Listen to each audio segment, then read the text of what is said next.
자, 이제 이론 기출 마지막 외사 경찰 활동입니다.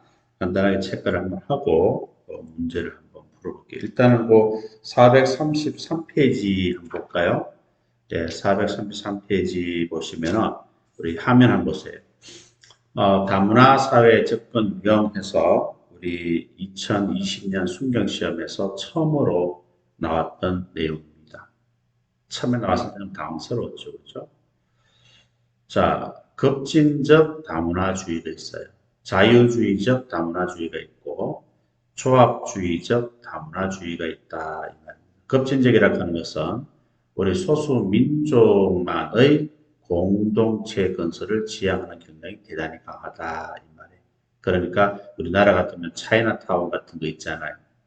그죠? 그런 것을 말하는 거예요. 차이나타운 같은 거. 이 급진적 다문화주의를 말합니다. 자, 그러면 사회적 문제가 있잖아요.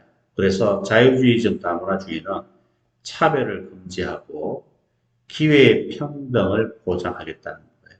단, 우리가 차별도 하지 않고 기회 평등을 보장할 테니까 너희들은 우리 사회 문화 언어, 사회 간섭을 잘 따라라 이 말이에요.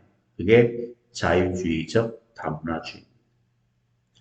근데 조합주의적 다문화주의는 자유주의적 다문화주의와 급진적 다문화주의를 절충한 거예요. 아무리 차별을 금지하고 기회평등을 준다 하더라도 결과적으로 문화적 다수자와의 경쟁은 불리하다는 거예요. 불리하다는 것을 인정을 하는 거죠. 인정을 하고 결과적으로 좀 적극적으로 법적으로 재정적으로도 도와주겠다 하는 게 조합주의가 되는 거예요. 아시겠죠? 그렇게 여러분들이 구분해서 개념만 파악하고 이해를 하시면 되는 겁니다. 자, 그런 내용들을 간단하게 여러분들 한번 체크를 하시면 되겠습니다. 문제 한번 볼까요? 433페이지 문제를 봅니다. 자, 가번은 뭡니까? 소수 집단, 소수민족 집단만의 공동체를 건설한다. 이게 뭐예요? 급진적 다문화주의가 되겠죠. 가는 니언으로 연결하시면 되는 거예요. 그 다음에 나는 차별을 금지하고 기회 평등을 보장하겠다. 단 주류 사회 문화, 언어, 사회 간섭을 따라라. 이게 뭐죠? 자유주의적 다문화주의가 되겠고 마지막으로 아무리 차별을 금지하고 기회를 평등하게 준다 하더라도 다수의 문화적 다수자와 경쟁하기가 힘드니까요. 적극적인 법적, 재정적으로 지원해 주겠다. 이게 조합주의가 되는 거예요. 그래서 2번이 정답임을 우리는 알 수가 있습니다. 자, 5번 문제는 바로 보충 내용을 보겠습니다. 여행 경보 단계 해가지고 나와 있어요. 자, 여행 경보 단계는 1단계부터 4단계까지 나와 있는데 색깔을 일단 기억하셔야 돼요. 남색, 항색, 적색, 흑색입니다. 남색은 여행을 유의하는 거예요. 항색은 여행을 자제하는 겁니다.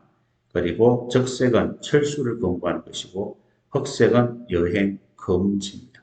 여행 금지하면 흑색 경보예요. 철수를 권고하는 것은 적색 경보입니다. 여행을 자제하세요 하는 게 항색 경보고요. 여행에 유의하세요 하는 게 남색 경보. 이걸 여러분들이 기억해 주셔야 돼요. 그래서 5번 문제 보면은 해외 체류자는 신변 안전에 특별히 유의하여야 하고 해외여행 예정자는 불필요한 여행을 자제해라 항색 경보가 되는 거예요. 이해하셨죠? 그 정도 기억을 해주시면 될 것 같습니다. 자, 그 다음에 여러분 교재 436페이지 외사경찰의 주요 활동에 대해서 간단하게 또 정리를 한번 하고 문제를 풀도록 하겠습니다. 자, 국제형사사법경찰기구에서 인터폴이라고 그랬죠. 자, 이거는 발전 가지기도 중요합니다. 1914년 모나코입니다. 23년 비엔나고요. 56년 비엔나가 되는 거예요. 요거 장소를 여러분들이 다르게 기억하시면 곤란합니다. 요 비엔나 대신에 모나코가 나오면 틀려요. 제네바가 나오면 틀린다 이 말이에요. 시험 정답은 나왔잖아요. 그 다음에 또 주의할 것은 모나코 하면은 해입니다. 국제형사경찰회의고 23년 비엔나 하면은 국제형사경찰위원회 56년 비엔나 하면은 국제형사경찰기구입니다. 알겠죠? 그래서 14년 모나코 회의, 24년 비엔나 위원회, 56년 비엔나 기구 이렇게 여러분들 기억하시고 그리고 당시 사무총국은 리옹에 둔 것이 아니고 파리에 두었다 하는 것도 시험에 나옵니다. 또 인터폴 본부는 리옹입니다. 아시겠죠? 파리가 아니고. 자, 그리고 공용어는 영어, 프랑스, 스페인, 아랍어고요. 우리나라 인터폴은 어디 있느냐? 경찰청, 외사국, 외사수사과 안에 인터폴계가 있어요. 국제협력과 안에 인터폴계가 있다 하면은 틀리니까요. 요거 여러분 조심을 해 주셔야 됩니다. 자, 그리고 아세안합볼도 있습니다. 아세안합볼은 1981년 설립된 제안총수 협의체를 아세안합볼이라고 합니다. 여기는 한국, 중국, 일본, 호주, 뉴질랜드 등 아시안 인접국가, 인터폴, 유로폴, 국제기구를 초청하고 있고 우리나라는 2005년부터 대화국 자격으로 참석하고 있어요.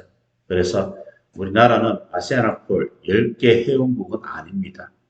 아니지만 2005년도부터 대화국 자격으로 참석하고 있다 하는 것을 여러분들이 알아두시면 되겠습니다. 자, 문제 한번 볼까요? 437페이지 3번 문제를 보겠습니다. 가장 적절한 것은 이렇게 나와 있죠. 가장 적절한 것은 4번입니다. 자, 1번 왜 틀렸습니까? 1923년 비엔나겠죠. 23년 비엔나 하면은 경찰기구입니까? 경찰위원회입니까? 경찰위원회가 되겠죠. 경찰위원회를 발족했잖아요. 틀렸고.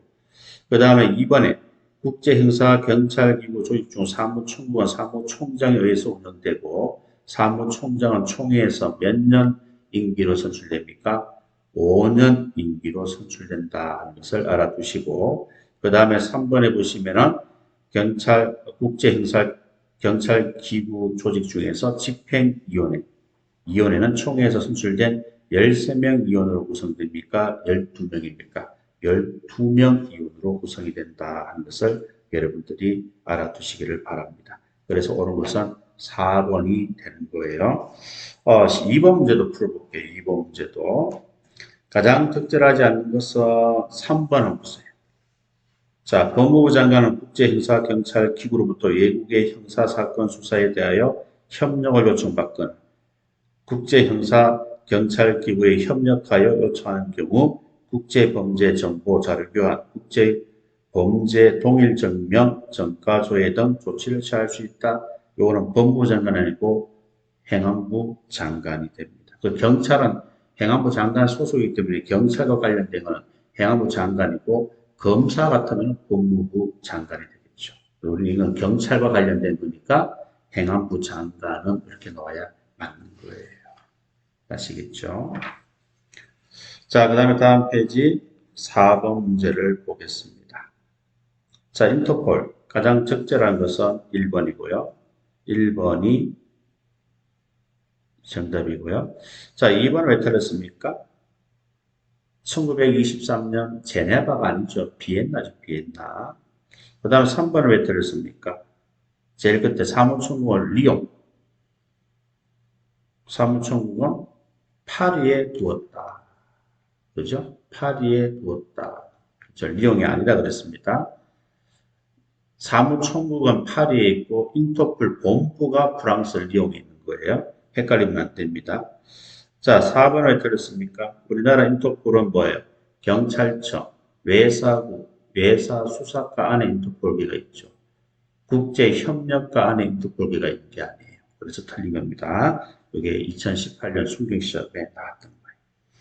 그 다음 6번에 보시면 유로폴, 아세안합볼에 대한 설명입니다. 그 다음 적절하지 않는 것은 4번입니다. 자, 아세안합볼 10개 회원국 중에서 인도가 포함됩니까? 안 됩니까? 인도는 포함이 안 돼요. 인도네시아가 포함되는 거예요. 아시겠죠? 그것도 여러분들이 기억을 하도록 합니다. 자, 그 다음 또 화면을 여러분들 한번 보실까요? 국제 수배서에 대해서 간단하게 한번 정리를 하고 또 관련 문제를 한번 풀어보도록 하겠습니다. 우리 국제 수배서는 두 문자가 있죠. 한녹청은 오늘 적장 흑범을 잡았다. 자, 색깔이 그렇네요. 다시 봅니다. 한녹청은 오늘 적장 흑범을 잡았다. 이렇게 여러분들이 기억을 하시면 됩니다. 자, 그리고 항색 수배서는 가출입, 소재 확인 등을 위해서 발행한 수배서고요. 녹색은 상습적으로 범행하거나 국제 범죄자와 동령을 파악할 때 발행하는 수배서다. 그래 보시면 되고, 청색 수배서는 피수배자의 신원과 소재 확인을 목적으로 발행하는 수배서가 되겠습니다. 그리고 오렌지 수배서는 폭발, 테러고요. 적색은 가장 중요한 수배서로서 범죄인 인도를 목적으로 한다 하는 것을 기억하시면 됩니다. 그 다음에 작물 수배서는 도난, 불법 취득, 그죠? 도난 가면은 자 절도, 강도 이런 것도 다 도품이라 그러잖아요.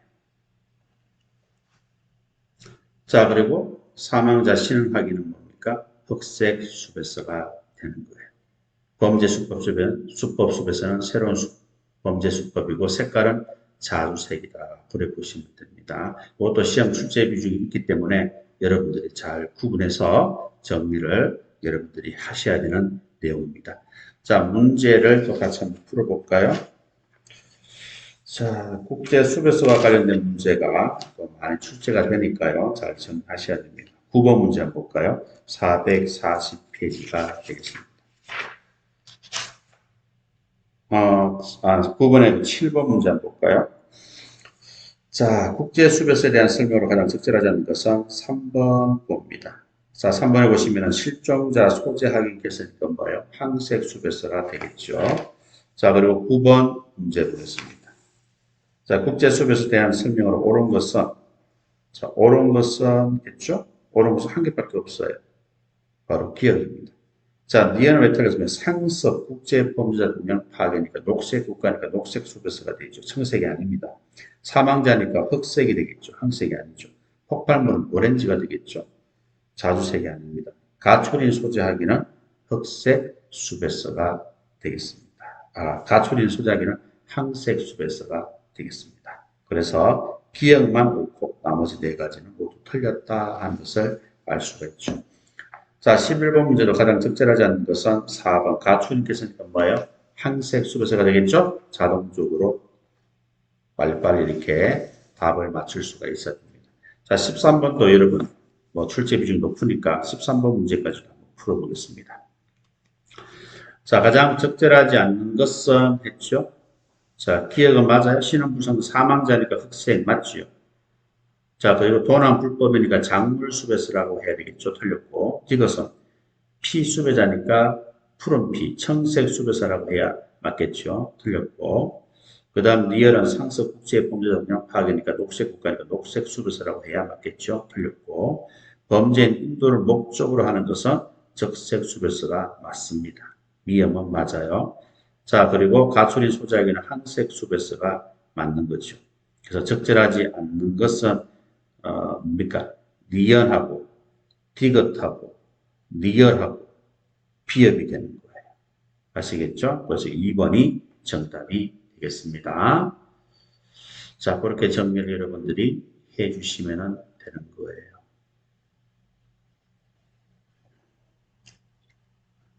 자, 애국 군함, 군대 군함에 대해서 우리가 보면은, 자, 애국 군대는 군대 회의는 국가에 기속이 된다 하는 사실을 여러분들이 알아두시고요.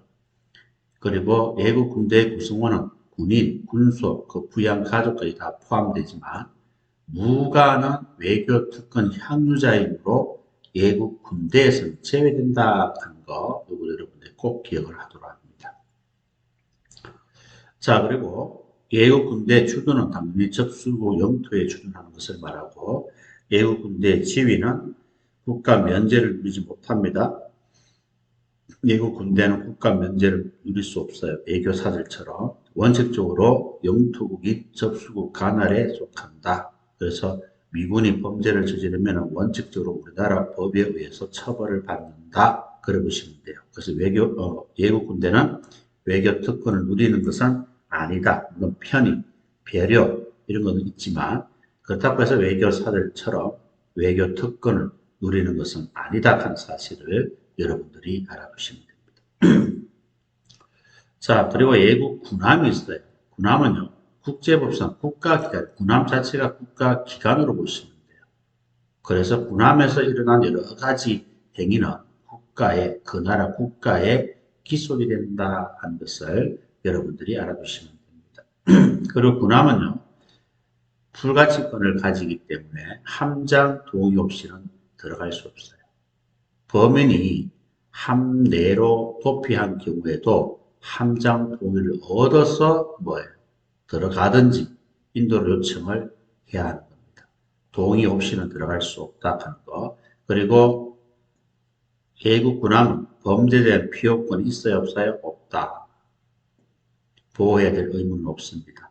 그 다음 치해법권이에요. 군함 내에서 일어나는 민사, 형사 모든 사건에 대해서는 우리나라와는 관계가 없다. 그래 보시면 돼요. 연합국 재판 관할권부터 면제가 되고 타국 전바시 연합국 재판권으로부터 면제가 됩니다. 알겠죠? 그래서 군함에서 일어나는 사건에 대해서는 그 나라에 해당되는 법에 의해서 처벌을 한다. 그렇게 여러분들이 이해를 하시면 되겠습니다.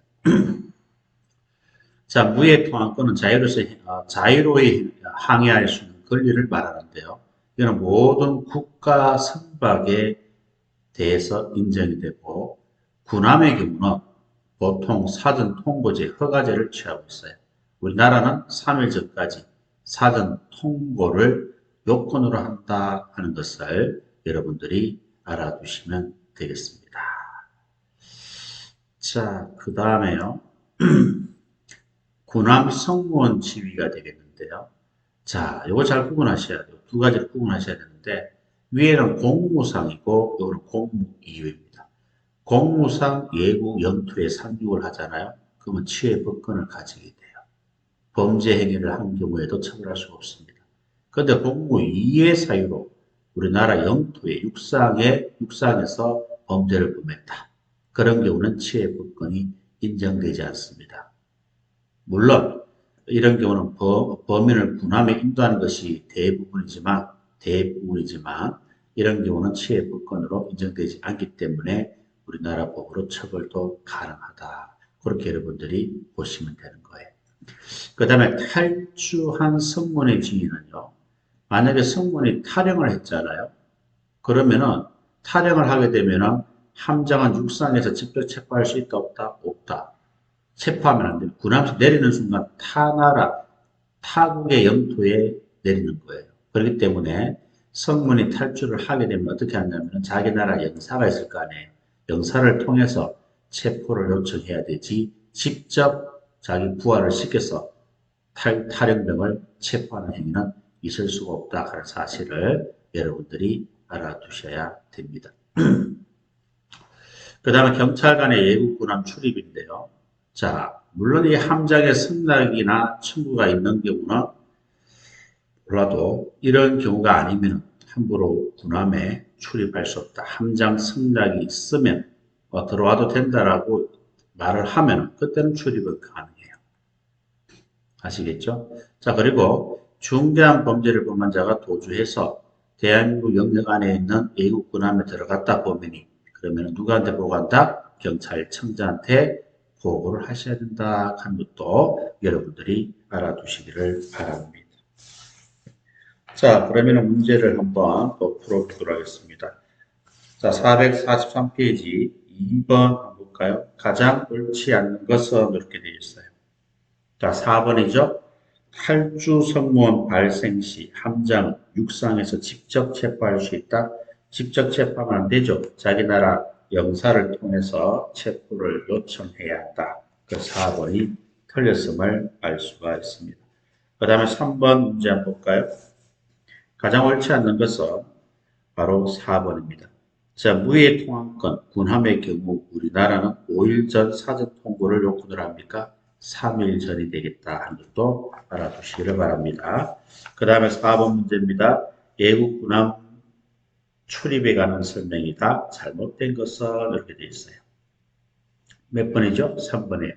급속을 요할 경우는 신분을 밝히고 출입할 수 있습니까? 아무리 긴급하더라도 함장 승낙 없이는 어떻게 된다? 출입할 수 있다, 없다 하는 사실을 여러분들이 꼭 기억을 해 주셔야 한다 이 말입니다. 자, 외교사절, 외교특권에 관한 내용도 여기 나와 있습니다.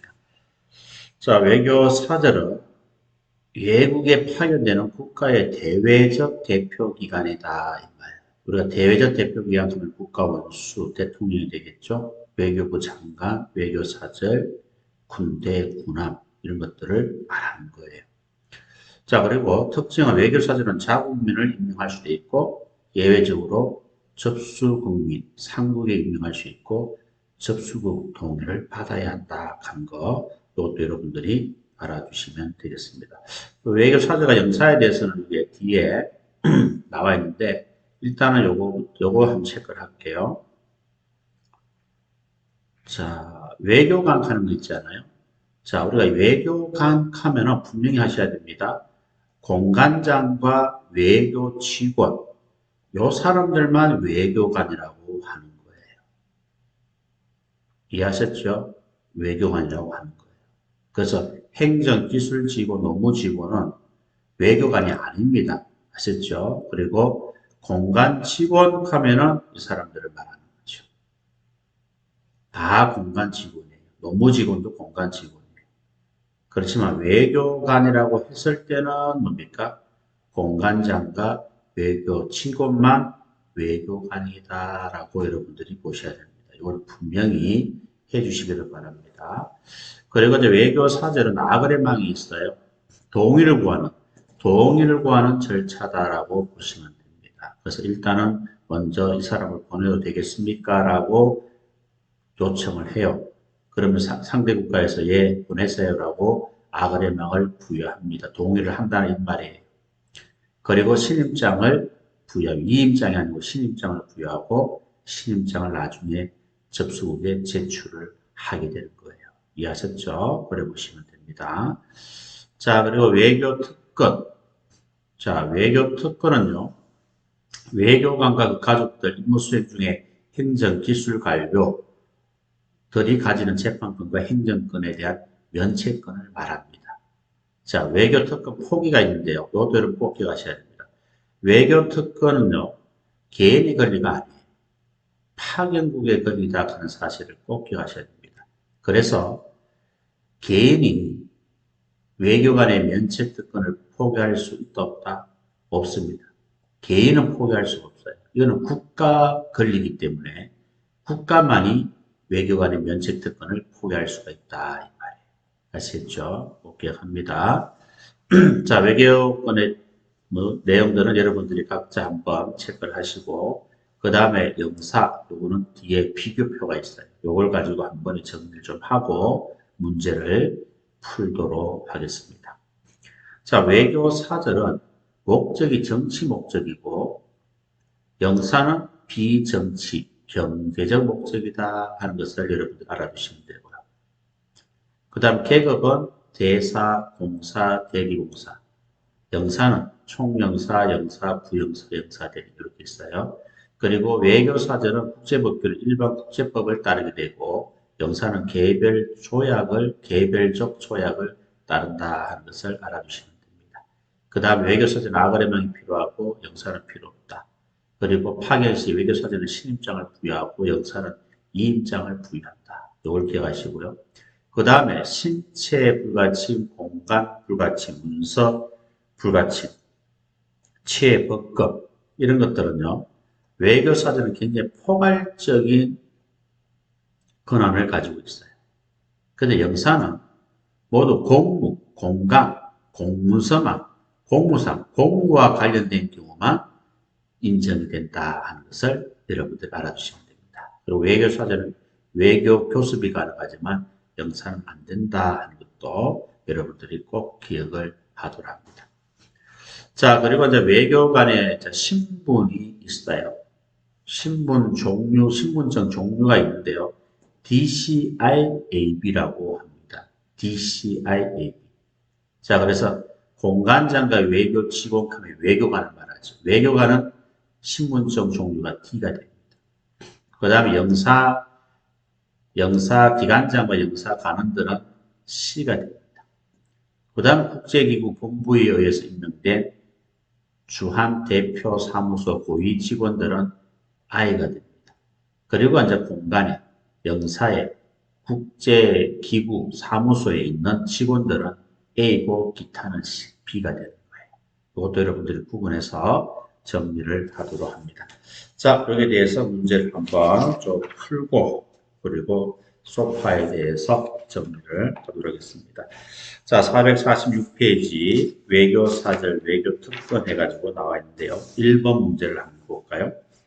자, 1번 문제 보시면 옳지 않은 것은 3번입니다. 공간 직원이라 외교 직원, 행정, 기능 직원을 말하며 요리사, 사학, 그리고 하위 등 노무 직원은 공간 직원에 해당이 안 됩니까? 다 해당된다고 말씀을 들었습니다.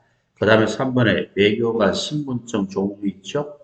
자, 1번에 보시면 한국 정부가 체결한 협정 등에 의거하여 특권, 면제를 부여받는 자, 가로속에 대표부 직원, 군인, 전문가 등 신분증은 A입니까? DCIAB, B가 되겠죠. B. 그죠? B가 되겠죠. 자, DCIAB에서 밑에 보면은 보충 내용 보면은 잘 나와 있습니다. 그래서 1번 사례는 1번 지문은 A 발급 대상이 아니고 B 발급 대상이 되겠다 하는 것을 여러분들이 알아두시면 되겠습니다. 그리고 4번 문제입니다. 외교사들과 영사 구별에 관한 설명이다. 옳지 않은 것은 1번을 한번 볼까요? 외교사들은 파견, 접수, 직무, 특권 등의 일반적 개별적 조약에 의합니까? 아니죠. 외교사절은 일반 국제법에 의합니다. 영사가 개별적 조약에 의한다 하는 것을 알아두시면 돼요. 자, 외교사절은 일반적으로 국제법에 의한다 하는 것을 알아두시면 되겠습니다. 자, 그리고 6번 문제를 한번 보겠습니다. 자, 6번 문제 보시면 옳지 않는 것은 외교사절이 개인적으로 뭐예요? 접수국에서 부동산을 소유하거나 그리고 영업에 종사하여도 세금을 부과할 수 없습니까? 아닙니다. 개인적으로 우리나라에서 부동산을 소유하잖아요. 그러면 취등록세라든가 그에 따른 세금은 다 납부를 하셔야 되는 거예요. 그래서 부과할 수 없다라고 했으니까 틀립니다. 7번 문제 한번 볼까요? 자, 외교사절의 특권과 면제에 관한 설명이다. 가장 옳지 않은 것은 4번.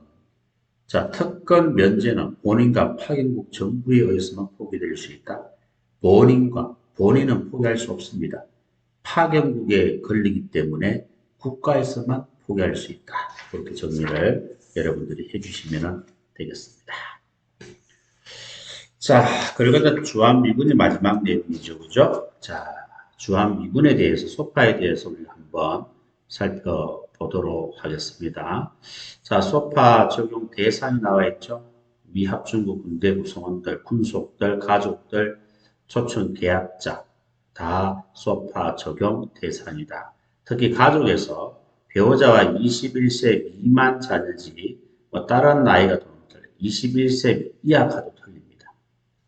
그리고 21세 이상 친척 그런 경우는 부모 이런 경우는 생계비 반액 이상 주한미군 군속에 의존한 사람이라면은 가족에 해당이 되죠. 소파 대상에 해당이 된다. 그래 보시면 됩니다. 자, 그리고 재판 간할건이 있는데요.